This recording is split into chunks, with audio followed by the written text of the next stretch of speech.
नमस्कार, PTC news देख रहे सभी दर्शकों का स्वागत। मैं हूं आपके साथ अतुल वर्मा, लेकर हाजिर हूं प्रदेश की तमाम खबरों का हाल। बुलेटिन की शुरुआत करेंगे, लेकिन सबसे पहले एक नजर हेडलाइंस पर।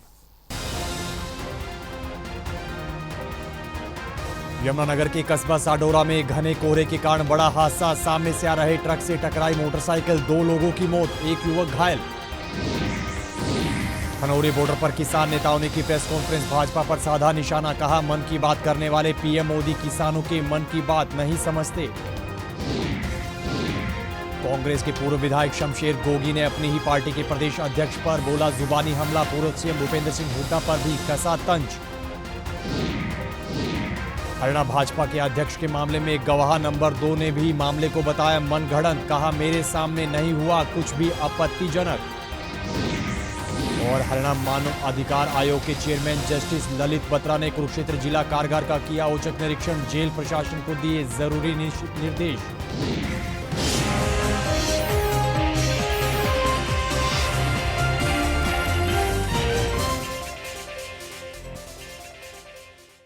तो चलिए बुलेटिन का आगाज करेंगे अहम खबर के साथ। यमुनानगर के कस्बा साडोरा में घने कोहरे के कारण बड़ा हादसा हुआ है। जानकारी के मुताबिक सामने से आ रहे ट्रक से 2 बाइक टकराई है, जिसके कारण 2 लोगों की मौत की खबर बताई जा रही है, जबकि 1 युवक की हालत गंभीर बताई जा रही है। हादसा साडोरा के गांव असगरपुर में बताया जा रहा है। इधर आसपास मौजूद लोगों ने तुरंत हादसे की सूचना पुलिस को दी है और घायल को भी अस्पताल भिजवा दिया है। तो बड़ा हादसा हुआ है यमुनानगर के कस्बा साडोरा में। घने कोहरे के कारण 2 बाइक सामने से आ रहे ट्रक से टकराई है, जिसमें महिला समेत 2 लोगों की मौत हुई है। खनौरी बॉर्डर पर अपनी मांगों को लेकर किसानों का आंदोलन लगातार जारी है। इसी कड़ी में किसान नेताओं ने प्रेस कॉन्फ्रेंस कर भाजपा पर जमकर निशाना साधा है और कहा कि मन की बात करने वाले पीएम मोदी किसानों के मन की बात नहीं समझते। इस दौरान उन्होंने पंजाब के अधिकारियों पर भी जमकर निशाना साधा और कहा कि पंजाब के अधिकारी अपनी नौकरी बचाने के लिए सुप्रीम कोर्ट में झूठी रिपोर्ट दे रहे हैं। किसान नेताओं के मुताबिक सरकार के वकील हल्की स्टेटमेंट रिपोर्ट कोर्ट में दायर कर रहे हैं, जो कि सही नहीं है। कि ਅੱਜ ਉਹਨਾਂ ਦੇ 52 ਦਿਨ ਹੋ ਗਏ ਨੇ ਜਿਹੜੀ ਸਥਿਤੀ ਦੇ ਵਿੱਚ ਸਰਦਾਰ ਜਗਜੀਤ ਸਿੰਘ ਡੱਲੇਵਾਲ ਨੇ ਉਹ ਸਾਰੇ ਆਪਾਂ ਵੇਖ ਰਹੇ ਆ, ਜਿਹੜੇ ਮਿਲ ਰਹੇ ਆ ਉਹਨਾਂ ਦੀ ਇਸ ਵਕਤ ਜਿਹੜੀ ਸਥਿਤੀ ਆ ਉਹ ਪਾਣੀ ਵੀ ਨਹੀਂ ਪਚ ਰਿਹਾ। ਰਾਤ ਜਿਹੜਾ ਉਹਨਾਂ ਨੇ ਮਾਤਰਾ ਇੰਨੀ ਪਾਣੀ ਦੀ ਘਟ ਗਈ ਆ, ਜੇ ਇੱਕਦਮ ਘੁੱਟ ਵੀ ਭਰੀ ਜਾਵੇ ਉਹ ਘੁੱਟ ਬਾਹਰ ਆਈ ਆ। ਰਾਤ ਉਹਨਾਂ ਨੂੰ ਉਲਟੀਆਂ ਜਿਹੜੀਆਂ ਆਉਣੀਆਂ ਸ਼ੁਰੂ ਹੋਈਆਂ। तो मैं जो तड़के मिलिया उन्होंने कहा भी 6-7 घंटे हो गए मैं पानी लंघ नहीं रहा, पच नहीं रहा। तो दूजे बारे सरकार पंजाब सरकार की कर रही है, जिहड़ी अपनियां टीमां ने जिहड़ियां नूं असीं रोकते रहे हाँ भी जिहड़े तुसीं सैंपल लैंदे हो उन्हां दीयां रिपोर्टां आउंदियां ने, वो रिपोर्टां नाल दी नाल जनतक करिया करो। जनतक करन दा मतलब लोकां नूं पता लगे कि अज की स्थिति है, कल की है, परसों की है। और अभी अनशन को उनके 52 दिन हुए हैं, तो जानबूझ के उन पैरामीटर्स को दिखाया जाता है, उन पैरामीटर्स को वहां प्रेजेंट करते हैं जो ज्यादा लंबा समय लेते हैं नीचे जाने के लिए। बाकी जो उनके पैरामीटर्स बहुत अलार्मिंग सिचुएशन में पहुंचे हुए हैं, उनके ऊपर कोई बात नहीं करी जाती। तो हमारा उनसे यह निवेदन है, क्या वो उनको ये बात स्पष्ट करनी चाहिए पूरे देश के सामने कि कोई भी इंसान जब भूख हड़ताल पे बैठता है तो सबसे महत्वपूर्ण टेस्ट जो कीटोन बॉडी टेस्ट होता है, वो उनकी रिपोर्ट 6.5 से ज्यादा जगजीत सिंह डल्लेवाल जी की आ रही है या नहीं आ रही है, और जो उनके टेस्ट हैं वो अलार्मिंग है या नहीं है। ये बात गवर्नमेंट के वकीलों को क्लियर करनी चाहिए। और इस तरीके की जो ये बयानबाजी होती है ना जी, सब ठीक है, इंप्रूवमेंट हो रही है, इन चीजों से उनको थोड़ा अवॉइड करना चाहिए। बाकी फैक्ट्स पे उनको बात कर लेनी चाहिए अगर उनको लगता है कि इंप्रूवमेंट हो रही है। और अंत में हम ये भी कहेंगे कि जो वकील साहब इस तरीके से कह रहे हैं कि जी अनशन पे बैठने से इंप्रूवमेंट हो रही है उनकी, तो फिर वकील साहब को भी अगर कोई थोड़ी बहुत उनको भी कोई समस्या, उड़की फुड़की कोई बीमारी हो, तो उनको भी अनशन पे बैठ लेना चाहिए। इधर कांग्रेस के पूर्व विधायक शमशेर सिंह गोगी ने अपनी ही पार्टी के प्रदेश अध्यक्ष चौधरी उदय भान पर जमकर जुबानी हमला बोला है। उन्होंने प्रेस कॉन्फ्रेंस करते हुए कहा कि कुछ लोगों ने पार्टी के साथ जुल्म किया है, लेकिन जुल्म कभी भी छुपता नहीं है। वहीं पूर्व सीएम भूपेंद्र सिंह हुड्डा पर भी तंज कसते हुए शमशेर गोगी ने कहा कि कुछ लोगों ने बिना विधायकों के ही मुख्यमंत्री पद की शपथ लेने की तैयारी कर ली थी, लेकिन हारे हुए और लंगड़े घोड़ों पर कोई भी दाव नहीं लगाता है। ऊपर कौन है? खड़गे जी, राहुल जी, वही है ना, हाईकमान। वही हाईकमांड है। तो अगर उदय भान जी ये कह रहे हैं तो उनकी हिम्मत है ये कि हाईकमांड पे उंगली उठा रहे हो। मेरी तो इतनी हिम्मत नहीं कि मैं उनके बारे में कुछ कह सकूं। लेकिन उदय भान जी इलेक्शन से पहले अगर ये बात उठाते तो उसकी वैल्यू होती। अब मेरे को लगता नहीं कि उसकी कोई कीमत है। अब वो कुछ भी कहें, फैसला तो जनता का ही कहा जाएगा, ठीक है ना। ये बात ठीक है कि तंत्र उनके हाथ में है और उसका जिस तरीके से वो मिस यूज करते हैं बीजेपी वाले, उसमें कोई दो राय नहीं है। लेकिन आपने तो अपने साथियों को ही छोड़ दिया, किसी पे भरोसा नहीं किया, किसी को साथ लेके नहीं चले, अकेले ही बिना एमएलए के मुख्यमंत्री की ओथ लेने की तैयारी कर ली। तो ये सारी चीज़ें जो हैं उनकी भी तो वैल्यूएशन होगी। ये हालात है। तो तंत्र पे उंगली उठा रहे हैं, क्या ये सही है? तंत्र भी एक हिस्सा है। जितने भी पॉइंट हैं इसके लिए, नुकसान के लिए, उसमें तंत्र भी एक हिस्सा है। लेकिन यंत्र को भी सही काम करना चाहिए था। यंत्र ने जो अपने चारों तरफ जितने लीडर थे, क्या कॉन्फिडेंस में लिए? क्या उनको साथ लेके चलने के लिए मानसिक तौर पे तैयार थे? तो ये बहुत सारी बातें हैं। अब इनकी वैल्यू नहीं रही। हरियाणा हार गया, अगले इलेक्शन की तैयारी करो। और जिन लोगों की वजह से हारा है पिछले 4 इलेक्शन, अगर वो ये सोच रहे हैं कि 5वीं बार भी सुसाइड करने के लिए कांग्रेस ही उन पे दाव लगाएगी, हारे हुए घोड़े पे, लंगड़े घोड़े पे कोई लगाता है? रेस कोर्स में देखा ना आपने? तो मेरे को नहीं लगता। अब कुछ कहो, मेरी ये राय है, पहले दिन से मेरा एक ही है, किसी को बनाओ, नई टीम दो, नए तरीके से काम करो। जो हो गया सो हो गया। 20 साल तक। आगे बढ़ते हैं। हरियाणा भाजपा अध्यक्ष के मामले में अब गवाह नंबर 2 ने भी बयान दिया है। मीडिया के सामने आकर कहा कि ये पूरा मामला मनगढ़ंत है और इस दौरान उन्होंने बातचीत करते हुए कहा कि कुछ भी आपत्तिजनक उनके सामने नहीं हुआ था और वो पुलिस को उस दिन भी सारी चीजों के बारे में बता चुके हैं। कोर्ट के सामने भी उन्होंने सच्चाई ही बताई है। उन्होंने कहा कि इस मामले में वो हमेशा सच्चाई का साथ देंगे। हालांकि भाजपा नेता ने लड़कियों के साथ स्टाफ सदस्य होने के नाते घूमने जाने की बात को स्वीकारा है। देखिए, उस महिला के बारे में मैं नहीं जानता। मेरे को सिर्फ सुनने में कल आया था, मैंने वीडियो देखी थी कि उसने कोई बयान दिया है। रही बात, देखो, किसी भी केस के अंदर गवाह बदलते रहते हैं, गवाह बदले भी जाते हैं, बयान भी बदले जाते हैं।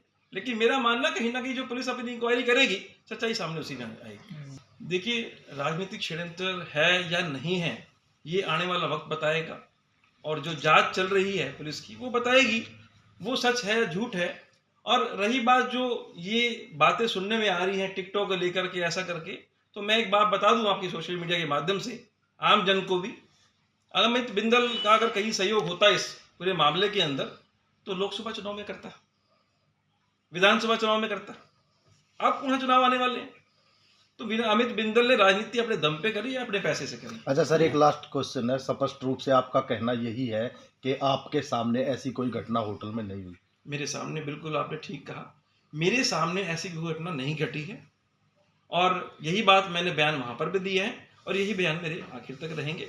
इधर हरियाणा मानवाधिकार आयोग के चेयरमैन ललित बत्रा ने कुरुक्षेत्र का दौरा किया है। कुरुक्षेत्र के जिला कारागार का औचक निरीक्षण करते हुए जिला प्रशासन के अधिकारियों को, जेल प्रशासन के अधिकारियों को जरूरी दिशा निर्देश दिए हैं। इस दौरान उन्होंने बंदी मरीजों से बातचीत की है और गुणवत्ता को जांचने के लिए जेल की मेस के खाने का स्वाद भी चखा और महिला बंदियों की शिल्प कला को भी देखा है। इस दौरान उन्होंने कहा कि हरियाणा में मानव अधिकार के अधिकारों का किसी कीमत पर हनन होने नहीं दिया जाएगा। उन्होंने समाधान शिविरों के जरिए लोगों की समस्याओं के समाधान की बात कही है। तो यहाँ का आने का जो एक ही मकसद रहता है जेल विज़िट का, कि यहाँ देखा जाए कि जो हमारे मूलभूत अधिकार हैं वो सभी के लिए बराबर हैं, चाहे वो अंडर ट्रायल है, कन्विक्ट है, वो सभी के जो अधिकार हैं वो सभी के बराबर हैं, ह्यूमन राइट्स जो हैं हमारे।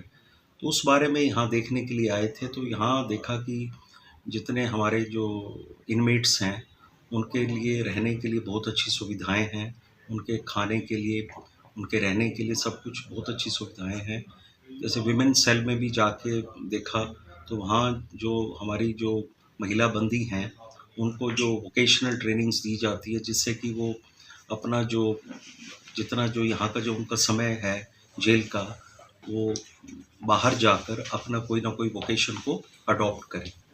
इसमें जो एक लाइब्रेरी बहुत अच्छी बनाई गई है।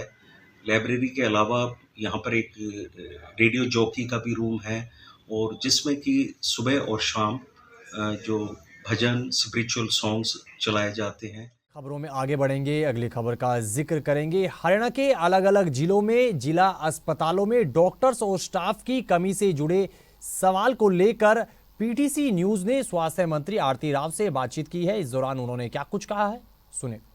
जी, डॉक्टर्स होने हैं, जैसे आपने कहा 777 हमारे डॉक्टर्स नियुक्त होने हैं। सर्टिफिकेशन में थोड़ी वक्त लगेगी क्योंकि कुछ डॉक्टर्स हैं जो बाहर के सर्टिफिकेट्स दिखाते हैं, तो उसकी जांच करनी बहुत अनिवार्य है ताकि डॉक्टर्स तब ना लगें अगर फेक सर्टिफिकेट्स हों, जो भी हों, सर्टिफिकेशन करना और जांच करना बहुत बहुत ज़रूरी है। उसमें थोड़ा वक्त लग गया।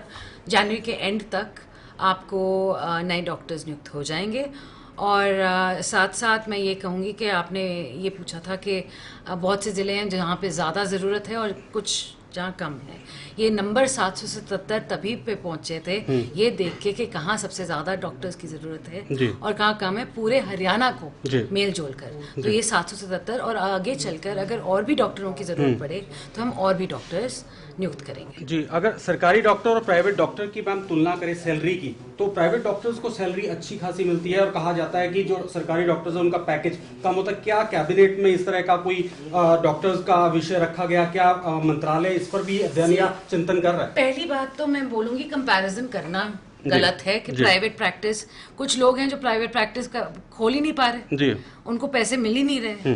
तो देखिए, अगर आप सरकारी डॉक्टर हैं, आपको मालूम है कि पे पैकेट कितना आता है, मगर हमारी पूरी कोशिश ये रहेगी, क्योंकि हमें लगा कि पैकेट थोड़ा कम है, तो सीएम साहब ने भी कहा कि देखो इनका पैकेट थोड़ा सा बढ़ा सकते हैं, तो हम जरूर बढ़ाएंगे। जी, तो ये रखी गई मांग जो है, ये हम सब ने कहा कि देखो अगर एक जगह पे डॉक्टर टिकता नहीं है, उसकी वजह क्या है? जी। उसकी वजह ये है, तो बहुत सारी रूरल पोस्टिंग्स हैं जहां डॉक्टर टिकते नहीं हैं ज्यादा वक्त के लिए। तो हमने कहा अगर उनका पे पैकेट थोड़ा सा इंक्रीज कर दिया जाए तो शायद वो टिकने लगे। जी, तो अब सरकारी अस्पतालों में दवाइयों की जो क्या स्थिति है? क्या पर्याप्त मात्रा में दवाई सभी अस्पतालों में है? क्योंकि कई इस तरह के अस्पताल है जहां पर ये भी रिपोर्ट है कि पैरासीटामोल तक भी जो है वो टाइम पर नहीं मिलती है। तो क्या स्थिति है? नहीं, इसी बारे में मैंने पहले भी चर्चा की है कि मैं चाहती हूँ कि इनकी रिपोर्ट 2-3 महीने पहले बने, ताकि जब खत्म हो जाए दवाई तब मुझे मत बताओ, मुझे पहले बताओ, ताकि इसकी हम जो भी रिक्वायरमेंट्स हैं जल्द से जल्द पूरी करके, एडवांस में पूरी करके, ताकि किसी भी बीमार पीड़ित लोगों को कोई भी प्रॉब्लम ना हो। इधर हरियाणा सिख गुरुद्वारा प्रबंधक कमेटी के चुनाव को लेकर सरगर्मियां तेज है। इसी कड़ी में पीटीसी संवाददाता अशोक यादव ने लाडवा से पंथक उम्मीदवार जसबीर कौर मसाना से खास बातचीत की है। इस दौरान उन्होंने अपनी जीत का दावा किया है। ਜਿਵੇਂ ਕਿ ਤੁਹਾਨੂੰ ਸਾਰਿਆਂ ਨੂੰ ਪਤਾ ਹੀ ਹੈ ਕਿ ਹਰਿਆਣਾ ਸਿੱਖ ਪੰਥਕ ਦਲ ਵੱਲੋਂ ਮੈਨੂੰ ਢੋਲ ਦਾ ਨਿਸ਼ਾਨ ਮਿਲਿਆ ਹੈ ਅਤੇ ਢੋਲ ਦੇ ਨਿਸ਼ਾਨ ਤੇ ਮੇਰੀ ਸਾਰੀ ਲਾਡਵਾ ਸੰਗਤ ਨੂੰ ਇਹੀ ਅਪੀਲ ਹੈ ਕਿ ਤੁਸੀਂ ਸਾਰੇ ਲਾਡਵਾ ਨਿਵਾਸੀ ਢੋਲ ਦੇ ਨਿਸ਼ਾਨ ਤੇ ਮੋਹਰ ਲਾਓ ਅਤੇ ਆਪਣਾ ਸਹਿਯੋਗ ਦਿਓ, ਕਿਉਂਕਿ ਅਸੀਂ ਡੋਰ ਟੂ ਡੋਰ ਜਾ ਰਹੇ ਹਾਂ ਔਰ ਸਾਨੂੰ ਲਾਡਵਾ ਹਲਕੇ ਦੇ ਭੈਣ ਭਰਾ ਸਾਰੇ ਵੀਰ ਬਹੁਤ ਸਹਿਯੋਗ ਦੇ ਰਹੇ ਹਨ ਅਤੇ ਨਾਲ ਚੱਲ ਕੇ ਬਹੁਤ ਖੁੱਲ ਕੇ ਚੱਲ ਰਹੇ ਹਨ ਸਾਡੇ ਨਾਲ, ਤੇ ਇਹੀ ਕਹਿ ਰਹੇ ਹਨ ਕਿ ਇੱਕ ਬੀਬੀ ਖੜੀ ਹੈ ਔਰ ਬੀਬੀ ਦਾ ਸਹਿਯੋਗ ਅਸੀਂ ਬੜੇ ਚੰਗੇ ਤਰੀਕੇ ਨਾਲ ਦੇਵਾਂਗੇ ਜੀ। ਤੁਹਾਡੇ ਸਾਹਮਣੇ 2 ਉਮੀਦਵਾਰ ਹੋਰ ਵੀ ਨੇ, ਤੁਸੀਂ ਇਕੱਲੀ ਮਹਿਲਾ, ਹਾਂਜੀ ਉਮੀਦਵਾਰ ਤਾਂ ਕੈਂਡੀਡੇਟ ਤੇ ਕਾਫੀ ਸਾਰੇ ਹੈਗੇ ਨੇ ਪਰ ਇੱਕ ਤੇ ਨਵਾਂ ਹੀ ਦੇਖੋ 2 ਮਹੀਨੇ ਤੋਂ ਹੀ ਆਪਣਾ ਉਸਨੇ ਰੱਖੇ ਨੇ ਸਿੱਖ ਵਾਲ ਕਟ ਰੱਖੇ ਨੇ ਤੇ ਆਪਣਾ ਸਿੰਘ ਸਜਿਆ ਹੈ ਤੇ ਹੁਣ ਪਤਾ ਨਹੀਂ ਕੀ ਕਰੇਗਾ ਉਹ ਕੀ ਕਰੇਗਾ ਜਦ ਕਿ ਗੁਰੂ ਮਰਿਆਦਾ ਤੇ ਆਈ ਹੈ ਪੂਰਾ ਸਾਨੂੰ ਅੰਮ੍ਰਿਤਧਾਰੀ ਹੋਣਾ ਚਾਹੀਦਾ ਹੈਗਾ ਜੀ ਤੇ ਬਾਕੀ ਹੋਰ ਵੀ ਬਹੁਤ ਕੈਂਡੀਡੇਟ ਹੈਗੇ ਨੇ ਪਰ ਆਪਣੀ ਸਿੱਖ ਸੰਗਤ ਨੇ ਤੇ ਆਪਣੀ ਸੋਚ समझ के ही वोट देनी है। इधर करनाल में ट्रैफिक नियमों का जमकर उल्लंघन देखने को मिल रहा है। जानकारी के मुताबिक बीते साल में करीब 99,000 ट्रैफिक उल्लंघन के मामले सामने आए हैं। डीएसपी ने जानकारी देते हुए बताया है कि शहर शहर में जगह जगह लगे सीसीटीवी कैमरों के जरिए बीते साल 99,000 से ज्यादा वाहनों के चालान किए गए और करीब 2 करोड़ 43 लाख रुपए का जुर्माना भी वसूल किया गया। डीएसपी ने बताया कि इन कैमरों को इंटीग्रेटेड कमांड कंट्रोल सेंटर से कंट्रोल किया जा रहा है। इस दौरान उन्होंने वाहन चालकों से अपील भी की है। ये वैसे रूटीन में तो चेकिंग और चालानिंग पुलिस विभाग करता ही रहता है और करनाल में हमारा स्मार्ट सिटी के अंडर जो प्रोजेक्ट है उसमें इंटीग्रेटेड कमांड कंट्रोल सेंटर है जो सीसीटीवी इनेबल्ड है। ऑलमोस्ट जो शहर के प्रमुख जगहें हैं उन पे सीसीटीवी कैमराज हमारे फंक्शनिंग हैं। उसमें पीटीजी भी आ जाता है और हाई रेजोल्यूशन कैमरा है। कई कैमराज में APNR की भी फैसिलिटी है। तो इसमें अपना मैं यही ब्रीफ करना चाहूँगा कि लास्ट 2024 की यदि बात करें तो 99,487 के करीब चालान इसमें अभी तक इशू किए हैं जो वहाँ पे वायलेशन है। इसमें मेजरली जो विदाउट हेलमेट है या विदाउट सीट बेल्ट है और ट्रैफिक लाइट की वायलेशन है, इस टाइप के चालान्स अमूमन इशू किए जाते हैं। में आगे बढ़ेंगे, अगली खबर का जिक्र करेंगे। अगली खबर महेंद्रगढ़ से है। महेंद्रगढ़ की शंकर मार्केट में नगरपालिका की कार्रवाई से रेहड़ी चालकों में काफी रोष है। इस दौरान रेहड़ी चालकों ने नगरपालिका की इस कार्रवाई पर भारी रोष जाहिर किया है। उन्होंने कहा कि उनके पास लाइसेंस बना हुआ है, इसके बावजूद नगरपालिका की टीम ने न केवल 15 रेहड़ियां जब्त की बल्कि उनके चालान भी किए, जो कि बिल्कुल गलत है। तो इस खबर के साथ फिलहाल इस बुलेटिन में इतना ही, लेकिन पीटीसी न्यूज पर खबरों का सिलसिला बदस्तूर जारी है। आप बने रहिए पीटीसी न्यूज के साथ। फिलहाल के लिए दीजिए इजाजत। नमस्कार।